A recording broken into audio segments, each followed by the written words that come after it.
Look at your hands. They are not the hands you were born with. In fact, not one single atom in your body is the same as it was yesterday, let alone when you were born. You think it's the same hand, but it's the same seeing, not the same hand. If you look at your hand now and again in 1 week, it seems the same.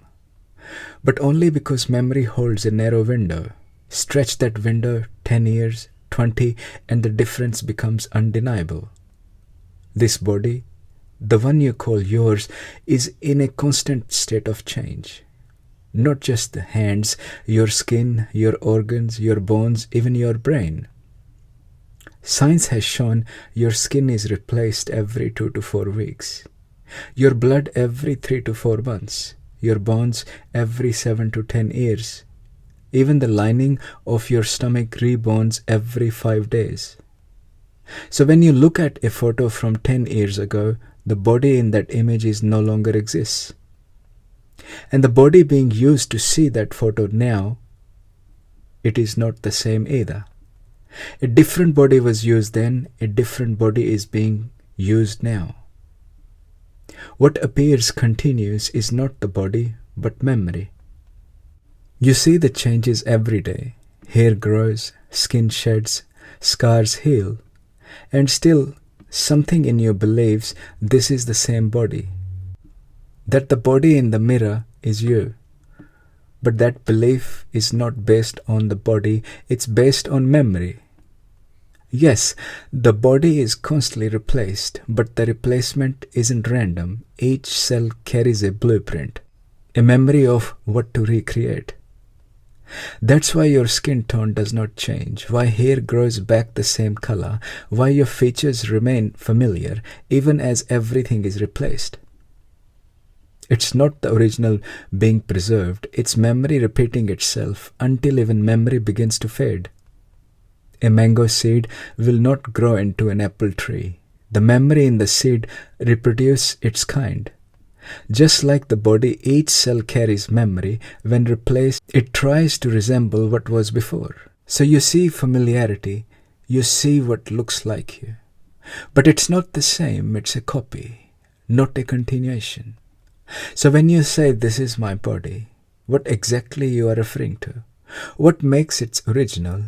Is it the body as it is now, or the body as it once was? The truth is, there is no beginning to this body. It did not start the day you were born, and it won't end when it decays.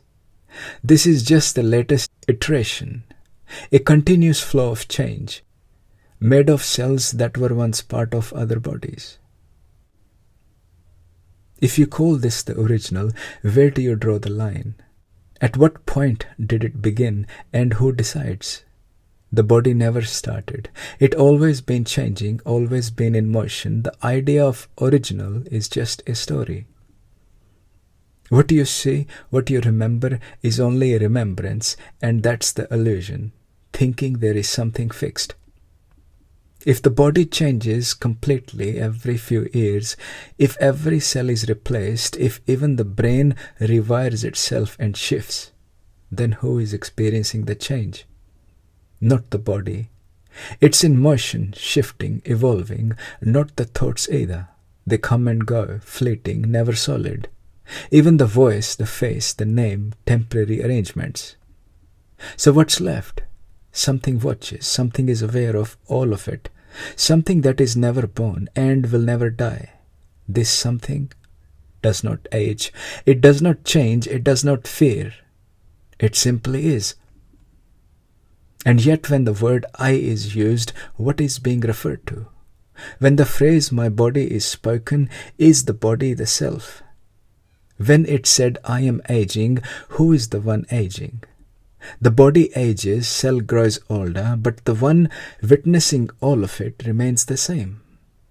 What is aging, really? It is just the body that changes. It is the muscles that weakens, the skin that wrinkles. Or is it simply perception? Take the heart, it beats, it circulates blood, but the heart too is changing. Its cell renews, its structure evolves. And still, heart is not you, It's not the source of life, only a participant. Because even the heart is present, even when the brain is whole, without that animating presence, nothing moves. No thought, no breath, no awareness. Science says consciousness is produced by the brain, that neurons are responsible for experience, but when the body dies, the brain is still there, the neurons are still there, a moment nothing is missing, lying on floor, and yet nothing works. So what's absent? What is no longer present? Something the body cannot produce, something the brain cannot contain. Without that, not even the heart beats, not even life begins. So if the body is not you, then what is? And if it's true you are not the body, then when the body dies, where does death stand? The body is already dying and regenerating every moment. Cells have died millions of times, but no one calls that death. The death that is feared has never truly been experienced, not once. Why? Because the one who sees birth and death is not within either. The fear of death comes from belief in continuity. The belief that I is the body, but once that is seen clearly, the fear dissolves. Because that which is aware of all change has never changed. It simply is. This is not a story. It's not revelation. It is the facts. The body you think is you was never you. The self you think you are is just a story. And once the story is seen for what it is, what remains has always been. And that is you, without the idea of you.